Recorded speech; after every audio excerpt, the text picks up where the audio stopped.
मेरा देवर मशीन ठीक करता था, मेरी भी मशीन में कपड़ा फंस जाता था। देवर को बोला तो कहने लगा, भाभी आपकी तो मशीन को जंग लग चुका है, सही करनी पड़ेगी। मैं अनपढ़ थी। देवर को बोला तो जो करना है करो। थोड़ी देर बाद देवर कमरे में आकर बोला, चलो भाभी। मेरे तो होश उड़ गए। उस रात देवर ने मेरी मशीन, मेरा नाम रोमल है, मैं शादीशुदा थी, मेरे घर के हालात अच्छे नहीं थे, मजबूर होकर मैं औरतों के कपड़े सिलाई करने का फैसला कर ली। अपने दहेज की पुरानी सिलाई मशीन निकालकर साफ की और मोहल्ले में ऐलान करवाया, जिसको भी कपड़े सिलाई करवाने हो मुझसे बात करे। थोड़े दिनों में ही मेरे पास अच्छे खासे ऑर्डर आने लगे और मैं अपने मोहल्ले की औरतों के कपड़े सीने लगी। क्योंकि मैं अनपढ़ थी, पढ़ी लिखी होती तो कहीं नौकरी करके घर का खर्च उठा लेती, मगर अनपढ़ होने की वजह से मुझे कोई और काम नहीं मिल सकता था, इसलिए मैंने ये काम शुरू कर दिया। कपड़े सीने की वजह से घर औरतों से भरा रहता था। एक औरत घर में कपड़े देने आई थी तो दूसरी कपड़े लेने के लिए आ जाती थी। मेरे बच्चे नहीं थे, इसलिए घर में भी रौनक लगी रहती थी। इसके साथ साथ मुझे पैसे भी मिल जाते थे। यूं करते करते मेरा सिलाई का काम चल पड़ा। धीरे धीरे दूर से औरतें मेरे पास कपड़े सिलाई करवाने के लिए आने लगी। ऐसे में मेरे लिए इतने सारे कपड़े सिलाई करना मुश्किल हो गया था। मेरा काम तो दिन ब दिन बढ़ने लगा था, मगर मेरे कंधे मशीन पर बैठे बैठे थक चुके थे, इसलिए मैंने मोहल्ले की 6 लड़कियां अपनी मदद के लिए रख ली। इस काम के बदले में मैं उन लड़कियों को काम भी सिखाती थी और थोड़े बहुत पैसे भी देती थी, इसीलिए वह सारी अपनी अपनी मशीन लेकर मेरे घर आकर काम करने लगी। कुछ तो बिल्कुल कम उम्र की थी, तो मैं उन्हें मशीन चलाने का तरीका समझाती। कुछ दिनों तक उनको मशीन चलाना सिखाती रही और जब उनका हाथ मशीन पर बैठ गया तो मैंने उन्हें कपड़े सिलने के लिए भी देने लगी, मगर वह सब इस काम में नहीं था, इसलिए कपड़ा मशीन में फंसा बैठती। किसी के हाथ में सुई छुप जाती थी तो कोई मशीन की टांग ही खराब कर देती थी। रोज रोज उनकी मशीन खराब होने लगी। एक दिन उनमें से एक लड़की की मशीन खराब हो गई, मशीन में कपड़ा फंस गया। मैंने उस लड़की की मशीन खुद से ठीक करने का बहुत कोशिश की, मगर मशीन ठीक ना हुई। मजबूरन मैंने उस लड़की को छुट्टी दे दी और कहा, अपनी मशीन ठीक करवा कर ले आना, आज तुम जल्दी घर चली जाओ। और लड़की भी जाने लगी। मगर उस वक्त मेरा देवर खाना खाने के लिए घर आ गया। मैं किचन में आकर उसके लिए खाना गर्म करने लगी, तभी मैं खिड़की से देवर को देखी। वह उस लड़की से पूछ रहा था, तुम छुट्टी करके घर क्यों जा रही हो? देवर की बात पर लड़की कहने लगी, मेरी मशीन में कपड़ा फंस गया था, इसीलिए मेरी मशीन खराब हो गई है। भाभी ने छुट्टी दे दी है, कल किसी से मशीन ठीक करवाऊंगी, तब कपड़े सीने आऊंगी। लड़की की बात सुनकर मेरा देवर कहने लगा, अरे ये क्या बात हुई, बाहर से मशीन ठीक करवाने की क्या जरूरत है जब घर में बंदा बैठा हुआ है? लड़की देवर की बात सुनकर एकदम रुक गई और कहने लगी, अगर तुम मेरी मशीन ठीक कर दो तो तुम्हारी बहुत मेहरबानी होगी, वरना बाबा को कहकर मुझे मशीन बड़े बाजार भिजवा पड़ेगी और बाबा बेचारे साइकिल के पीछे मशीन रखकर गिरते पड़ते जाएंगे। लड़की की बात पर मेरा देवर मशीन चेक करने लगा, कहने लगा, मैं तुम्हारी मशीन में तेल डाल देता हूँ, तुम्हारी मशीन में बहुत जंग लग चुका है, ये तो बुरी बात तरह जाम हो चुकी है, ठीक से खोलनी पड़ेगी। देवर की बात पर लड़की हैरानी से देखने लगी, मतलब तुम मेरी मशीन ठीक नहीं कर सकते? लड़की के पूछने पर देवर हंस पड़ा और कहने लगा, नहीं भाई, इस काम में तो मैं माहिर हूँ। लड़की खुश हो गई और पास ही बैठ गई थी, अभी मुझे एक सूट सिलाई करना है, जल्दी कर दो प्लीज। लड़की की बात पर देवर कहने लगा, यह मशीन मेरे कमरे में ले आओ, मैं वही ठीक करूंगा। लड़की सुनकर घबराई तो देवर बोला, मेरे सारे औजार कमरे में है, इसीलिए मशीन अंदर ठीक करूंगा। लड़की मशीन लेकर देवर के कमरे में चली गई। मैंने खाना गर्म कर लिया तो बाहर चारपाई पर रख दिया, मगर देवर और वह लड़की कमरे से बाहर ना निकले। काफी वक्त हो चुका था, दोनों जवान थे, इसलिए मैं फिक्रमंद होने लगी। कुछ देर तक मैं सब्र किया। मैं देवर पर शक करना नहीं चाहती थी, क्योंकि अंदर जाती तो देवर जरूर मुझसे उलझ पड़ता, मगर का काफी देर गुजर गई, आखिर हद तक पार हो गई। मैं देवर के कमरे की तरफ जाने लगी, तभी वह लड़की मशीन लेकर बाहर निकली और कहने लगी, भाभी मशीन ठीक हो गई। यह सुनकर मुझे भी खुशी हुई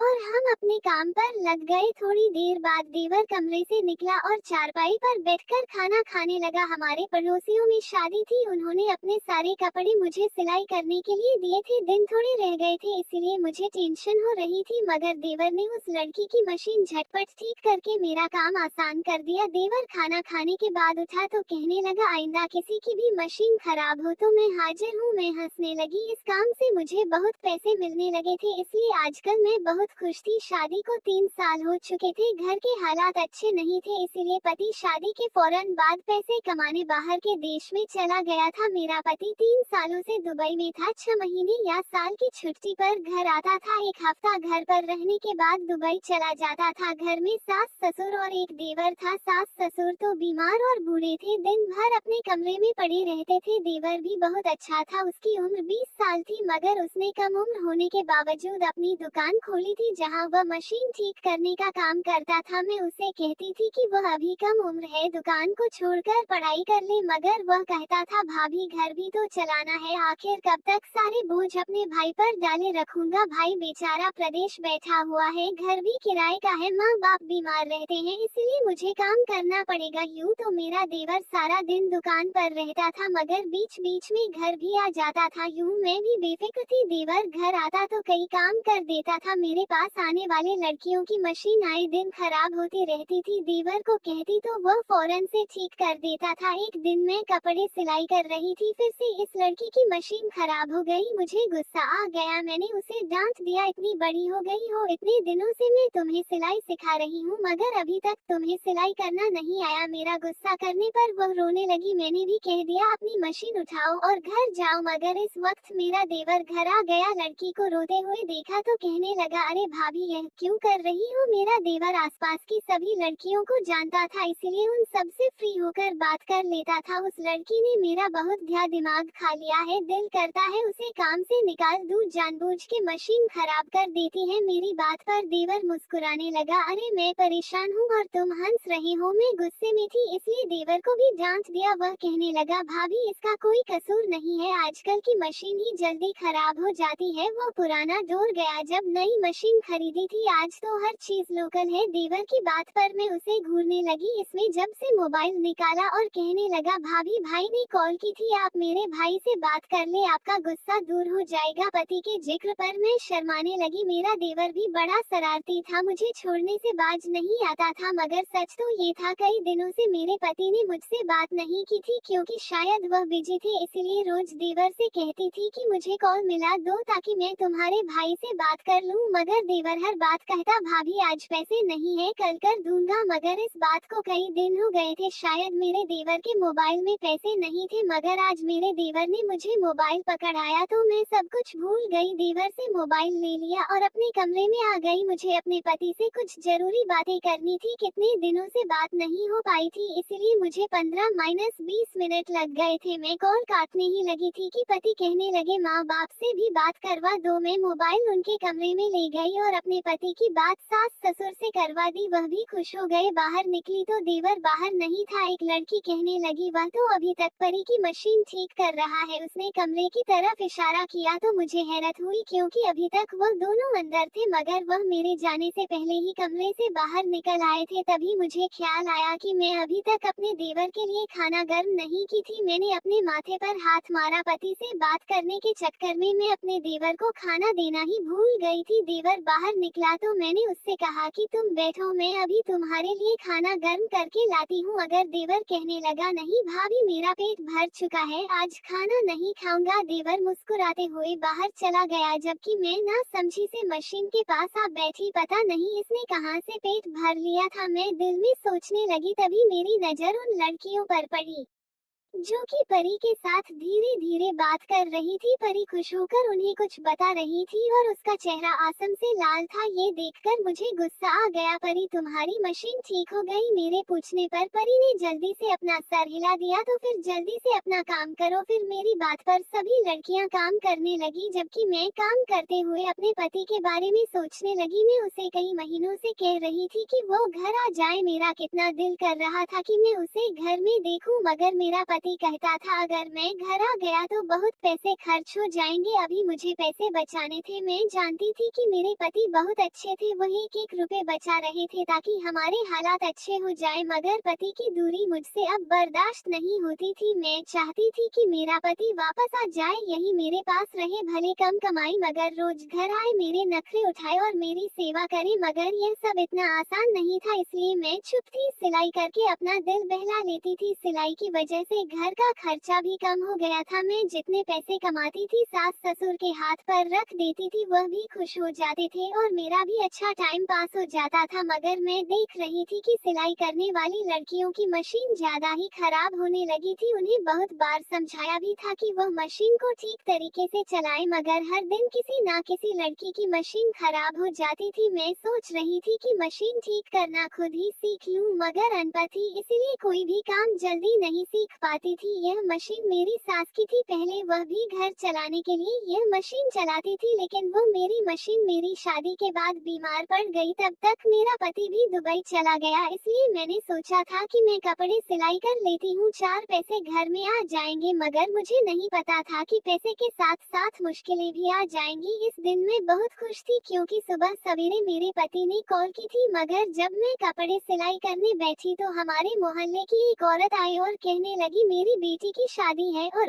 मैं चाहती हूँ कि तुम इसके दहेज के सारे कपड़े सिलाई कर दो। उन दिनों मेरे पास कोई ज्यादा काम नहीं था, इसलिए मैं खुश हो गई। मैं उसे कहने लगी, मेरे पास बहुत सारी लड़कियाँ हैं, मैं तुम्हें वक्त पर सारे कपड़े पूरे करके दूंगी। मोहल्ले की वो औरत मुझे दुआएं देने लगी और फिर सारे कपड़े मुझे दे दिए। उस औरत के जाने के बाद मैंने सारी लड़कियों से कहा, हमारे पास वक्त कम है और काम ज्यादा है, इसलिए तुम सब अपनी मशीन को ठीक करो। अगर किसी ने काम के दौरान कहा कि इसकी मशीन खराब हो गई है तो मैं उसे काम से निकाल दूंगी। मेरी बात के जवाब में एक लड़की कहने लगी, आपको याद है आपका देवर आएगा तो हम सब उसे अपनी मशीन ठीक करवा देंगे। उस लड़की के चेहरे पर दबी दबी मुस्कुराहट थी जिसे मैं ना समझ सकी। मैं उस वक्त कपड़ों को चेक कर रही थी, इसलिए कह दिया, हाँ मेरी तरफ से इजाजत है, जल्दी अपनी मशीन ठीक करवा लो। ये सुनकर ना जाने क्यों लड़कियां खुश हो गई। दोपहर के वक्त देवर आया तो सब उसके पीछे पड़ गए। वह कहने लगा, मैं सबका ठेका ले रखा, जो किसी और से करवा लो अपनी मशीन ठीक, वैसे भी तुम सब मुझसे फ्री में अपना काम करवाती हो। देवर की बात पर मैं मुस्कुराने लगी जबकि सारी लड़कियों के मुंह लटक गए थे। हम सब तुम्हें बदले में क्या दे सकती हैं? लड़कियां खुश हुई तो देवर कहने लगा, कुछ ना कुछ तो देना पड़ेगा। तभी उनमें से एक लड़की कहने लगी, जब तुम्हारी शादी होगी तो हम तुम्हारी दुल्हन का सूट सी देंगे। उस लड़की की बात पर मेरा देवर हंस पड़ा और कहने लगा, तुम सब बहुत चालाक हो, मैं रोज तुमसे किसी ना किसी की मशीन ठीक करता हूँ, मगर तुम बदले में सिर्फ मेरी बीवी का सूटी सिलाई करके दोगी। यह सुनकर मैं भी हंसती। मेरा देवर कहने लगा, तुम सबको अभी इतनी अच्छी सिलाई नहीं करनी आती, इसलिए मुझे माफ करो, मेरी भाभी मेरी दुल्हन के लिए कपड़े सिलाई कर देगी। वह ये कहकर मेरी तरफ देखने लगा। मैं हंसती और लड़कियों से कहा, अभी मेरा देवर बहुत छोटा है। एक लड़की ने गौर से मेरी तरफ देखा और कहने लगी, आपका देवर इतना लंबा हो गया है। देवर मेरी तरफ देखने लगा कि मेरी भाभी क्या जवाब देती है। इससे उन सब बातों में मजा आ रहा था, मगर मैं जानती थी कि अभी मेरा देवर बहुत कम उम्र था, बीवी बच्चों की जिम्मेदारी उठा नहीं सकता था और वैसे भी हमारे घर के हालात अच्छे नहीं थे। शादी तो मेरे पति ने भी की थी, मगर खराब हालत की वजह से उसे मुझसे दूर जाना पड़ा, इसीलिए मैं नहीं चाहती थी कि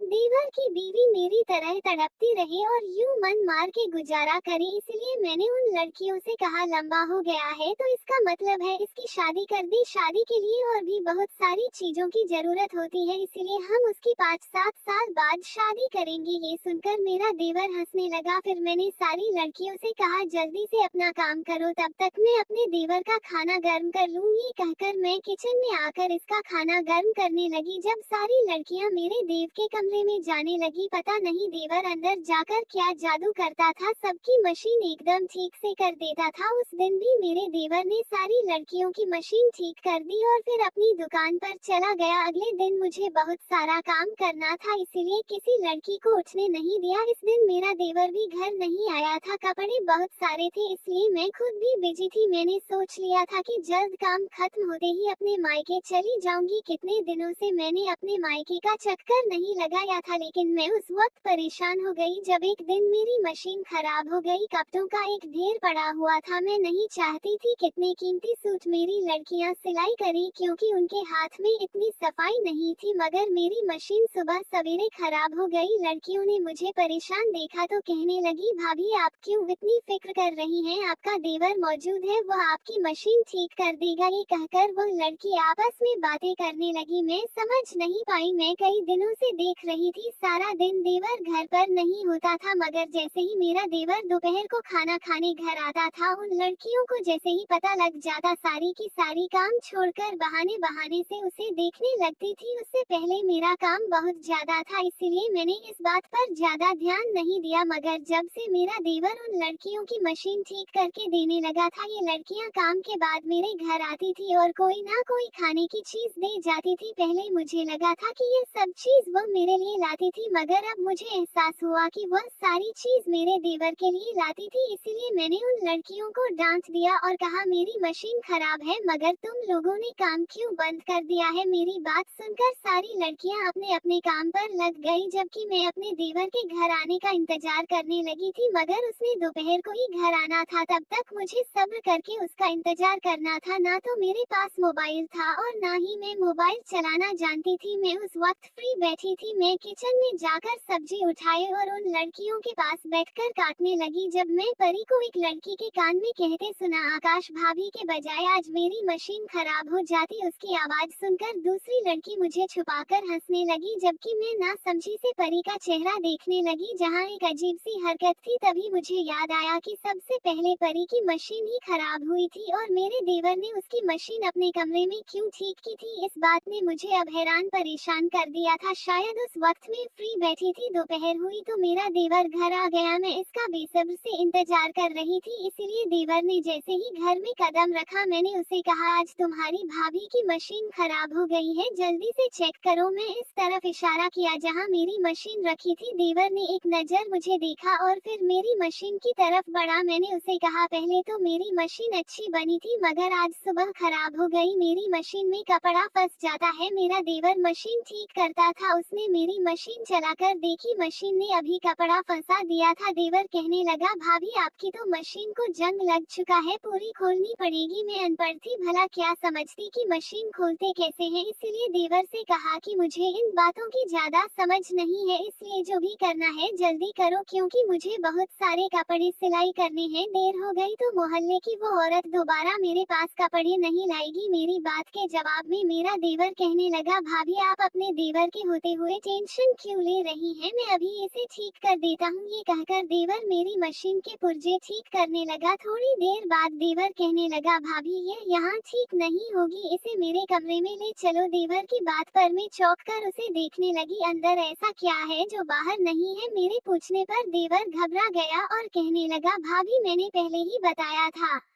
कि अंदर कमरे में मेरे सारे औजार रखे हुए हैं। देवर की बात पर मैंने उसे कहा कि मैं तुम्हारे सारे औजार बाहर ले आती हूँ। मेरी बात पर देवर कहने लगा, भाभी वो सारे औजार बहुत भारी हैं, आप उनको अकेली नहीं उठा सकती। अगर मशीन ठीक करवानी है तो मेरे कमरे में लेकर आ जाओ, वरना मैं ठीक करके नहीं दूंगा। ये सुनकर मैं घबरा गई, क्योंकि मुझे आज हर हाल में मशीन ठीक करवानी थी, इसलिए मैंने मजबूरन देवर की बात मान ली और अपनी मशीन लेकर देवर के कमरे में आ गई। मगर वहां जाकर उसने ऐसी बात कह दी कि जिसे सुनकर मेरे होश उड़ गए। मैं फौरन उसके कमरे से बाहर आ गई। मैं उसकी भाभी थी। देवर तो दुकान पर चला गया, जबकि मैं अपने सास ससुर के कमरे में आ गई और उन्हें ये बात बता दी। यह बात सुनने की बात वह कहने लगे, बच्चा है इसलिए ऐसी बात कह दी, हम उसे समझाएंगे। मगर मैं अपने सास ससुर से कहा कि आपका बेटा बच्चा नहीं है बल्कि जवान हो चुका है, उससे पहले कि वो कोई गलती कर बैठे हमें उसकी शादी कर देनी चाहिए। मगर सास कहने लगी, इसके लिए लड़की कहाँ से लाएंगे? मैंने कहा, आप उसकी फिक्र छोड़ दें, आप जिसको बच्चा कह रहे हैं वो पहले ही अपने लिए लड़की पसंद कर चुका है। मैं परी के बारे में सास ससुर को बताया तो सास मुंह में उंगली लेकर हैरान परेशान मुझे देखने लगी। अगले दिन मेरे सास ससुर ने देवर से परी की शादी के बारे में पूछा तो वह तो जैसे इस लम्हे का इंतजार ही कर रहा था। उसने खुशी की नजरों से मेरी तरफ देखा और फौरन शादी के लिए हाँ कर दी। कुछ दिन बाद परी के घर अपने देवर का रिश्ता लेकर गई। उसके घर वालों ने भी इनकार नहीं किया और उस 6 महीने के अंदर मेरे देवर की शादी हो गई। इस वाक़ ने मुझे सही सिखाया था कि कोई लड़का हो या लड़की जवान हो जाए तो उनकी शादी में देर नहीं करनी चाहिए, वरना बहुत से मसले जन्म ले लेते हैं। परी दुल्हन बनकर हमारे घर आ गई थी तो हम दोनों मिलकर कपड़े सिलाई करने लगे और यूं हमारे घर की आमदनी दुगनी हो गई थी। तो दोस्तों, कहानी अच्छी लगी हो तो लाइक, सब्सक्राइब और शेयर कर देना। धन्यवाद दोस्तों।